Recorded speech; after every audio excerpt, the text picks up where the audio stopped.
श्री सद्गुरुदेव परमात्मने नमः। श्री रामचंद्राय नमः। आप श्री सद्गुरुदेव की सन्निधि में हैं।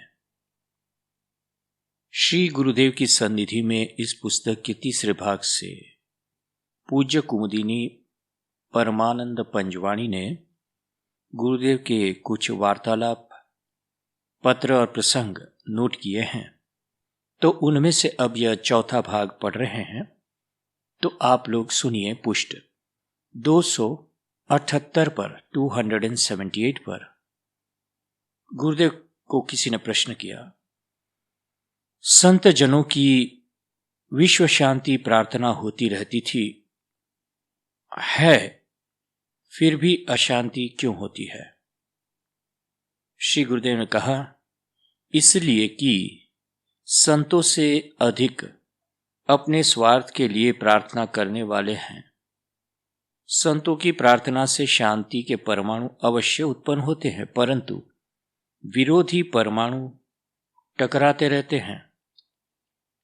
प्रश्न हुआ, भारतवर्ष में इतने दुष्काल क्यों होते हैं? गुरुदेव ने कहा, इसलिए कि आजकल यज्ञ बंद हो गए हैं, परमाणु बनते नहीं है, वृष्टि कम होती है, अधर्म भी बहुत बढ़ गया है। इससे बचने का एक ही उपाय है, प्रभु से सच्चे हृदय से प्रार्थना करना। ईश्वर जरूर सुनेंगे। जीव मात्र के लिए शांति और सद्बुद्धि के लिए प्रार्थना सबको करना चाहिए। यह मेरी प्रेरणा है, आज्ञा नहीं हो सकती। जिस गाय ने सिर्फ 4 मास घास खाया हो, उसी गाय का 10 या 15 तोला घी लेकर विधि जानने वाले से यज्ञ कराने से कोई भी ऋतु में वर्षा होती है। फिर पुष्ट 279 पर कहा, मुझे इच्छा तो है कि मैं सत्कर्म करूं, परंतु मेरी परिस्थिति इसके अनुकूल नहीं है। ऐसा समझने वाले और कहने वाले बहुत लोग मिलेंगे, परंतु याद रखना चाहिए कि प्रतिकूल स्थिति में रहते हुए पुरुषार्थ करके अपने सत्कर्म का अनुष्ठान करना चाहिए, कारण कि सर्वदृष्टि से अनुकूल परिस्थिति किसी को प्राप्त होती नहीं है। ऐसा कोई महापुरुष या सत्पुरुष अभी तक हुआ नहीं है कि जिसको सर्वदृष्टि से सर्व प्रकार से अनुकूल ही अनुकूल परिस्थिति प्राप्त हो। फिर आगे पुष्ट 282 पर 282 पर किसी ने प्रश्न पूछा, क्रोध मन में रखना अच्छा या बाहर निकाल देना? श्री गुरुदेव ने कहा, दोनों सरीखे हैं, कारण दोनों में भाव शुद्ध और क्रोध दमन की ओर कोशिश नहीं है। क्रोध को निर्मूल करने का, शमन करने का, क्षमा का उपयोग करो। शत्रु पर विजय पाना है तो काम, क्रोध, लोभ, मोह पर विजय करो। वे ही सब बड़े शत्रु हैं। जिस लिए मनुष्य शरीर मिलता है, उस ध्येय का पालन करने पर ही जीवन साफल्य का संतोष सच्चे रूप से मिलता है।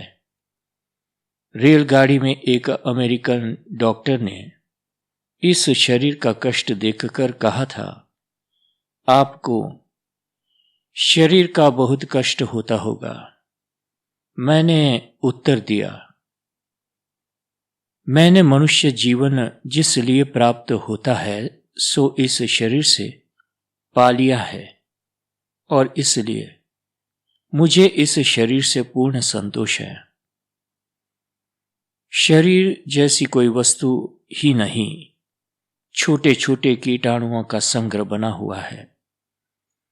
ऊपर का पॉलिशदार चमड़ा निकाल कर देखने पर कितनी घृणा होगी, फिर शरीर का इतना मोह क्यों? जब एक जात के कीटाणु बढ़ जाते हैं तो हमें जान पड़ता है कि यह रोग हुआ। दूसरी जात के बढ़ने पर दूसरा रोग चलता है कहलाता है। भोजन से नूतन कीटाणु बनते जाते हैं। त्राटक से परमाणु का सतत गिरना दिखने में आता है। प्रश्न हुआ, हनुमान चालीसा स्त्रियों को नहीं पढ़ना चाहिए, ऐसा क्यों? देखो, मैंने तुम्हें ही श्री राम मंत्र दिया है ना। श्री हनुमान जी तो श्री राम जी के सेवक है ना। जब श्री राम जी आएंगे तो श्री हनुमान जी तो उनके पीछे आप ही चले आएंगे। मम स्वामी चराचर में रह रहे हैं, यही दास्य भाव। यम शैवाहा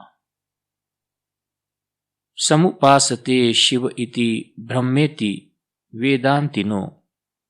जिन हरि को शैवों ने शिव कहे हैं, वेदांतियों ने ब्रह्म, बौद्धों ने बुद्ध, जैनों ने अरहन, मीमांसकों ने कर्म, नैयायिकों ने कर्ता, मुस्लिम बिरादरों ने अल्लाह, रहीम, करीम, ईसाइयों ने ईशा मसीह कहे हैं।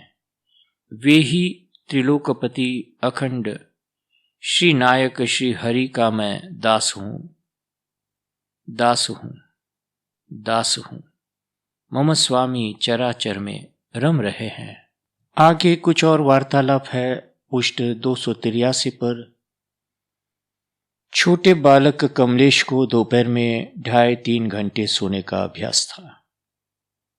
आज दोपहर में 1:30 बजे कमलेश काले कपड़े की चश्मा जैसी पट्टी श्री गुरुदेव को दी और कहा, दिन में इसको पहनकर सोना चाहिए। कमलेश ने वह पट्टी श्री गुरुदेव को बांध दी आंखों पर तो श्री गुरुदेव पलंग पर लेट गए।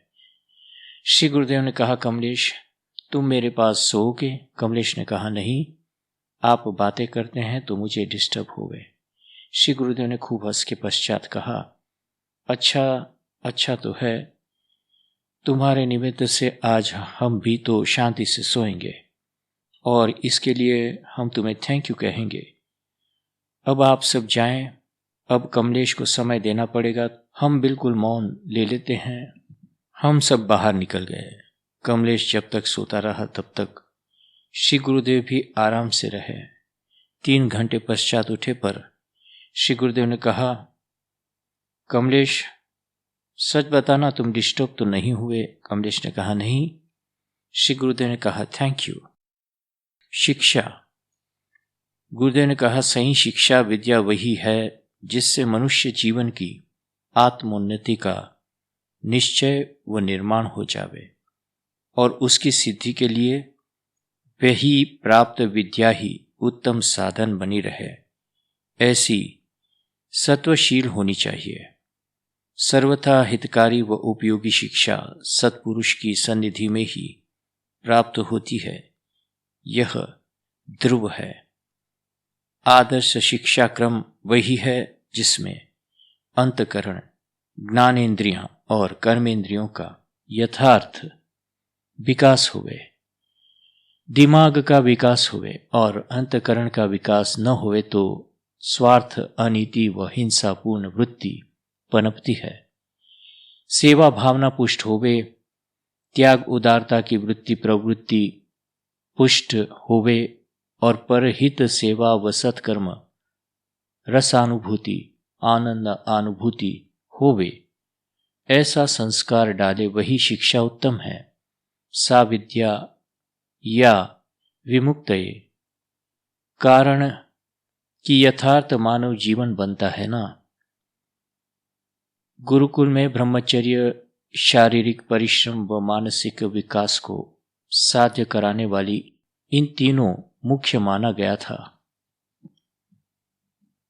और इन्हीं के अनुकूल शिक्षा पद्धति रखी जाती थी। इसलिए पहले गुरुकुल में विद्यार्थी वर्ग गुरुजी व आश्रम के सब कार्य सेवा करता था। जंगल से लकड़ी लाना, गौओं की व पशुओं की सेवा शुश्रूषा करना, खेत और बगीचे के कार्य थे जिसके द्वारा प्राकृतिक संपर्क विशेष रहता था।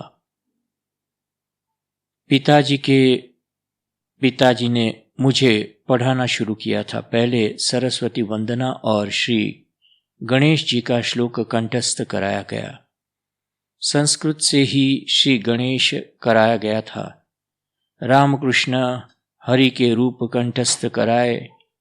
ये घर में ही पढ़ाते थे। 6 साल का हुआ तब तक गांव की शाला में भेजा। तब फिर 1 साल से 2 बड़े भाइयों के साथ पास के नाचन गांव में पढ़ने को जाने लगा था। हट करके जाता था। राजकोट गोंडल के लिए पधारे। गोंडल से 24/7/56 को श्री गुरुदेव ने लिखा, संत जी, मां संत जी, हरि भाई सादर आशीर्वाद। आपका पत्र मिला, मेरे स्वास्थ्य बहुत अच्छा है। इस गाड़ा की बिल्कुल चिंता मां न करे। मैं पुष्कर आऊंगा, परंतु 1 मास 1.5 मास का विलंब है। अभी बीच में गामड़े गांव छोड़कर बंबई जाना पड़ा था। गामड़ों में भ्रमण शेष है, उसे पूरा कर 1 मास विश्राम कर फिर पुष्कर आऊंगा। जैसा कि पहले कहा था, कार्तिक तक जरूर पुष्कर आऊंगा। मैं यहाँ विश्राम अवश्य लूंगा। दूध खूब पीता हूं। मां नाराज न होवे।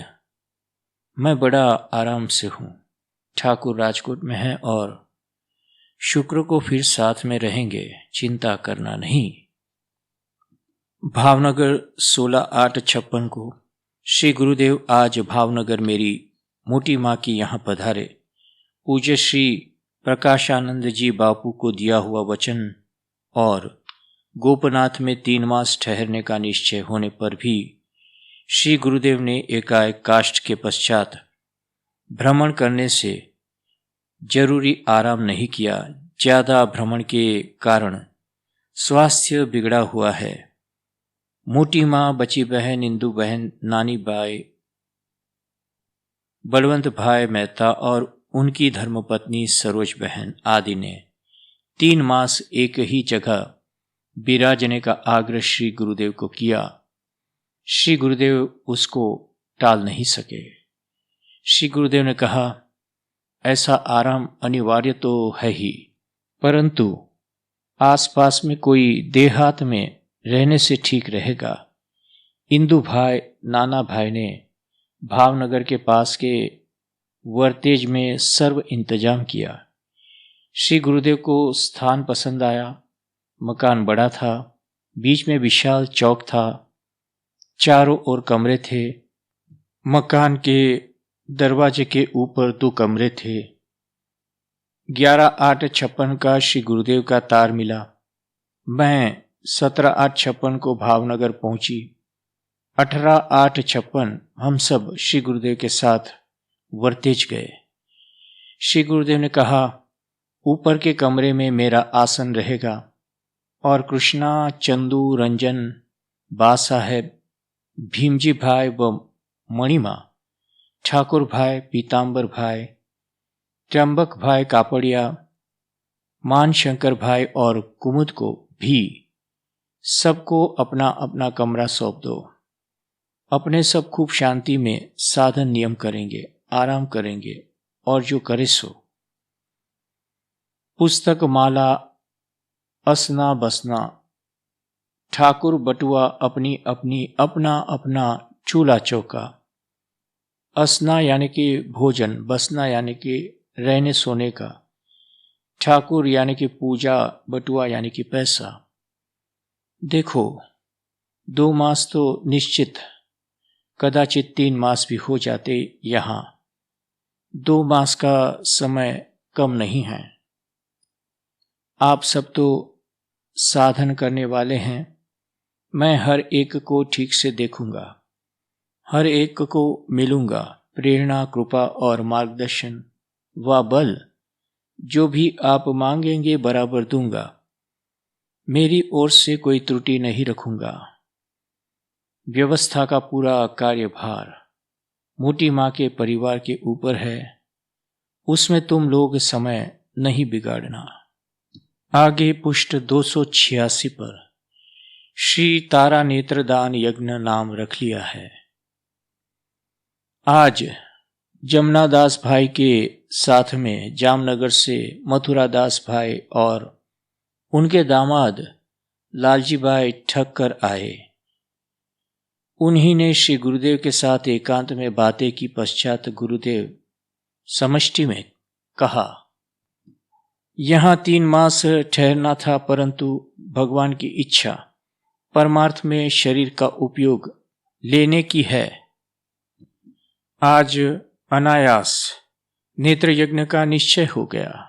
मध्य प्रदेश के गुना में अब हम नेत्र यज्ञ का कैंप डालेंगे। लालजी भाई की ओर से यह यज्ञ हो रहा है। उनकी इच्छा है हर साल इस प्रकार यज्ञ होते रहें। भगवान की इच्छा ही बलवती होती है, इसलिए इसमें भी भगवती इच्छा ही है। लालजी भाई की धर्मपत्नी का नाम तारा बहन है। आंखों के भी तारे होते हैं।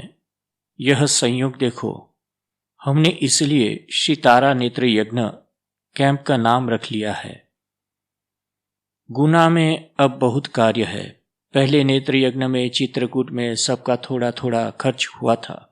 वहां सब जानते थे, इसलिए सेवा में तथा इलाज कराने का भी लोगों ने पूरा सहयोग दिया था। गुना में वैसा सहयोग नहीं मिलेगा। हम कार्य प्रारंभ कर देंगे, पश्चात सहयोग मिलेगा। चित्रकूट नेत्र यज्ञ के समय गुना में कैंप डालने की बात कही थी, वह सब सही हो रही है।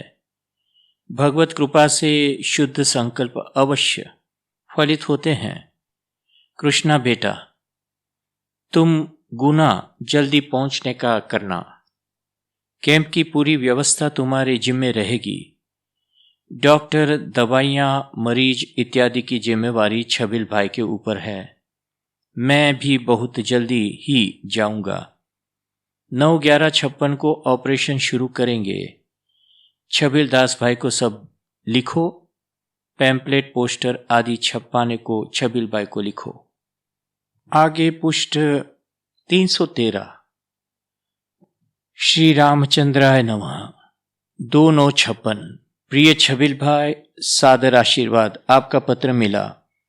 राम पर 15 मिनट त्राटक करो तो जो वृक्ष खूब हरा है उस पर ही सवेरे में त्राटक करना, नहीं तो आंख में दोष आवेगा।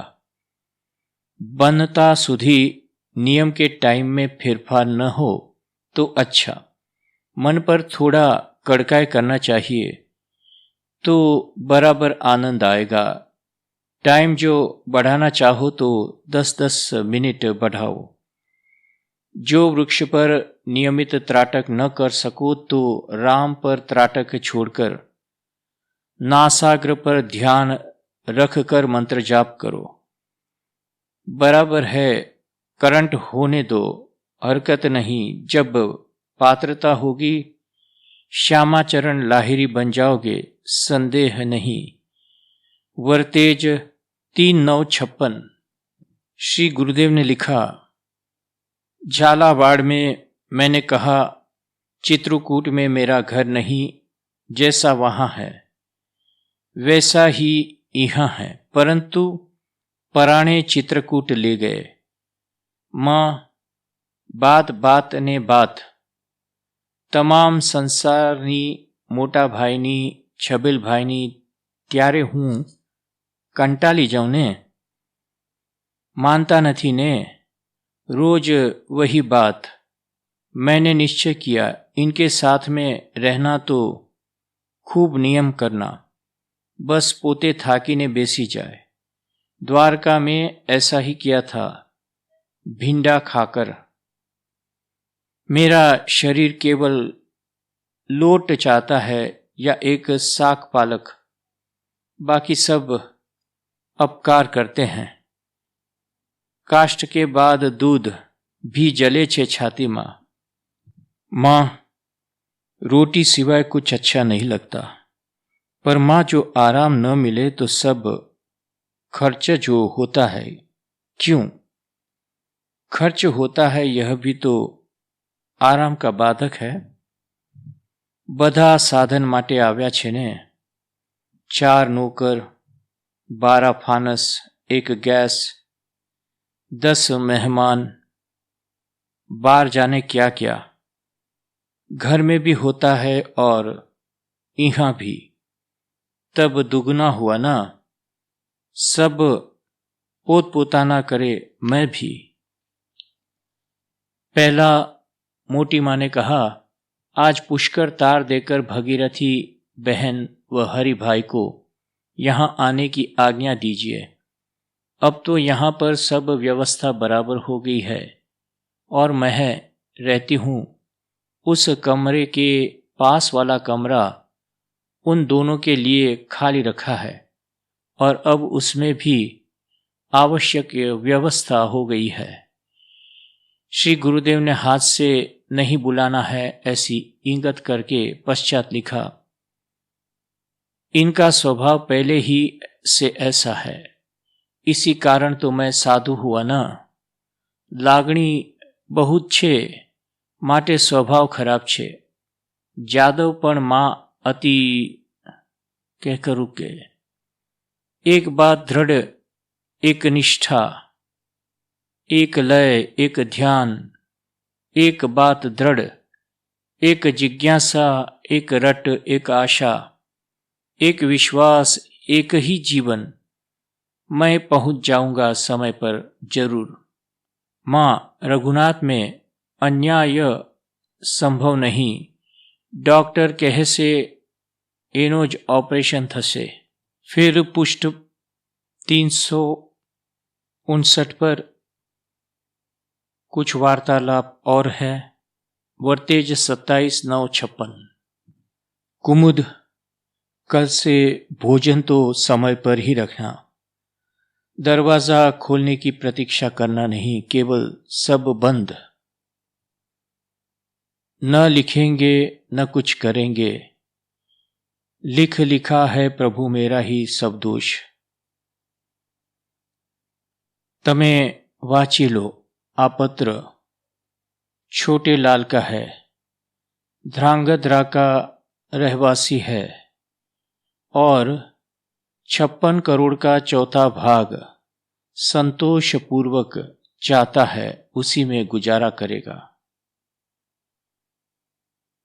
ये ना तात्पर्य मैं जानता हूं।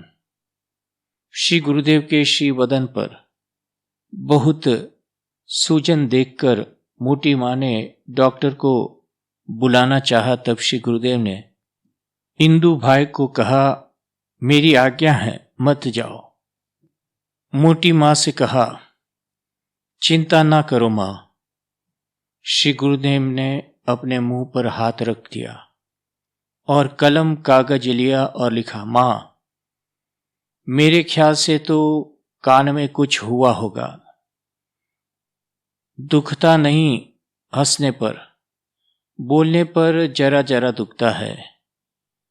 आखिर बची बहन, तुमको हो क्या गया? तुम इंजेक्शन लो, मुझे आराम होवे। तुम रोटी खाओ तो मेरा पेट भरे। यह पागलपन नहीं तो क्या है? इस प्रकार की अंधश्रद्धा से विवेक पर आघात होता है। आश्चर्य है कि तुम सत्य बात को मानती नहीं हो। भोजन के समय श्री गुरुदेव विराजे, तब मैंने पूछा, सूजन तो कम नहीं हुई है, तब रोटी चबाने में दर्द होगा ना? दलिया बनाया है, दूध आज भोजन में लाई हूं, दाल भी है। थोड़ा समय ज्यादा लेंगे तो भले लेंगे, लेकिन धीरे धीरे पूरा भोजन आप करना, दर्द भी न होवे और भोजन भी रोज जितना होवे। श्री गुरुदेव ने इंगत से कागज कलम मांगे। मैंने कहा, ना, अभी कुछ नहीं लिखना नहीं है। आप भोजन पर विराजे है ना, भोजन प्रसाद के पश्चात आराम ही करिए। अभी कागज कलम मैं तो नहीं दूंगी। श्री गुरुदेव ने बची बहन से इंगित किया तो उन्होंने दिया। श्री गुरुदेव ने खिलखिलाते हुए लिखा, भोजन में माता सा प्रेम, भजन में पुत्री सा, हट में देवी सा प्रेम, किन में है उत्तर दो। करवी के लोग सब कहते ही ये भवानी का रूप हो गई बिटिया। कोई कोई को शंका हो गई कि इनकी पुत्री है, और साधु होने पर पहली ही मिली है। वे कहते थे, अरे सरकार, बहुत दिन में मिली है बिटिया, यही कर कहना करो। उस रोज मुझे भी रोना आया। गाड़ी पर 16/4/53 की घटना की स्मृति। बच्ची बेन ने कहा, परंतु आप तो कठोर भी हो सर, है ना? वज्रादपि कठोराणी। पुष्कर से माँ को बुलाने की मना करते हैं। कश्मीर से कावेरी बहन जी को बुलाने की हम सबकी प्रार्थना है तो भी कबूल नहीं करते हैं। श्री गुरुदेव ने लिखा, बेटा, साधारण वकील पर प्रेमवश पति की इच्छा विरुद्ध व्यय करे वगैरह रहे नहीं। पीछे कष्ट हुए वह दूसरी कुमुद है। बनानी बहिन या वगैरह वगैरह है। जो परीक्षा करना हो तो जाकर कहो कि मर गया तो मालूम पड़े प्रेम तत्काल मूर्छा भजन खूब करती है। वर्तेज 30/9/56। श्री गुरुदेव ने लिखा, आजकल मन कैसा है? मैंने कहा, बहुत आनंद है। श्री गुरुदेव ने लिखा, मस्त रहो, बना डालो तब, भाव स्थिर रहे तब ना। तुम बीच में क्यों भूल गई थी मुझे? उस समय कैसा भाव था, कितना तप का बल था, कितना हठ था उस दीक्षा में। यह थोड़े ही समय से अभ्यास करते हैं, प्रगति कितनी की है विचारो। परम पूज्य श्री गुरुदेव श्री ना हस्ताक्षर।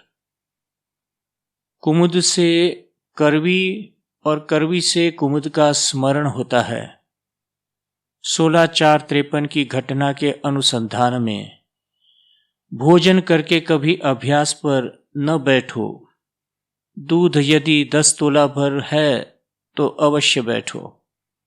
आसन क्रम से बढ़ाओ, बराबर सबसे मिलो, सबके पास जाओ, पर व्यवहारिक बातें न करो। परंच निष्ठा वृद्धि हो वही बात करना। भोजन के 5 घंटे बाद अभ्यास करना। मैंने कहा, बिल्ली तंग करती है। दूध में तो अब डिब्बे में श्री गुरुदेव ने अपने हाथ से जगह बताई, डिब्बा रखने की। रखूंगी।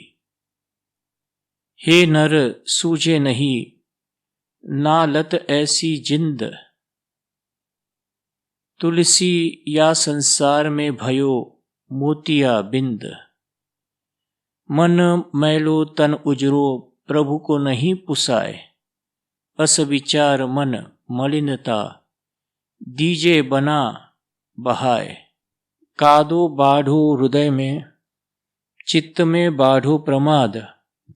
भजन विचारो क्या करे, मन में बना उपाय।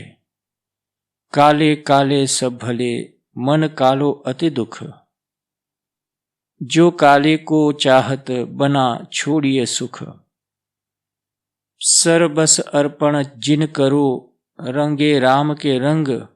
बना दास निश्चय मिले, तिनको प्रेम अभंग। जो सुख चाहो जीवन में, कीजय सबसे प्रीत।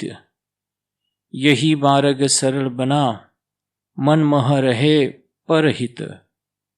श्री रामचंद्राय नमः। वर्तेज 10/9/56। माँ, आज सुशीला के पत्र से मालूम हुआ कि कमर में दुख दर्द रहता है। तो क्या अब शरीर को इतनी निर्बलता की जरूरत थी? माँ, क्या है? पत्र तत्काल देना, नाराज न रहो, मैं तो पहले जैसा ही हूं ना। जल्दी पत्र देना, दर्द कितना है।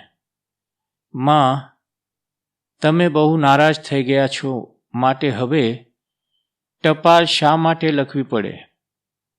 ઠીક, તમને યોગ્ય લાગે તેમ કરો, પણ શરીર પ્રકૃતિની ખબર લીખવા મહેરબાની કરશો. હું ઉજ્જૈન સુધી ટ્રેનમાં જઈશ અને પ્રચાર માટે તો હું જવાનો જ નથી. આ વાત તદ્દન ખોટી છે. હું હાજર રહીશ એટલું જ. काली चौदश के दिन आवी जयश. हरिभाई को आशीष. रणछोड़ दास का आशीर्वाद. श्री सद्गुरुदेव परमात्मने नमः. श्री रामचंद्राय नमः. हरि ओम तत्सत. हरि ओम तत्सत. हरि ओम तत्सत. ओम शांति शांति शांति.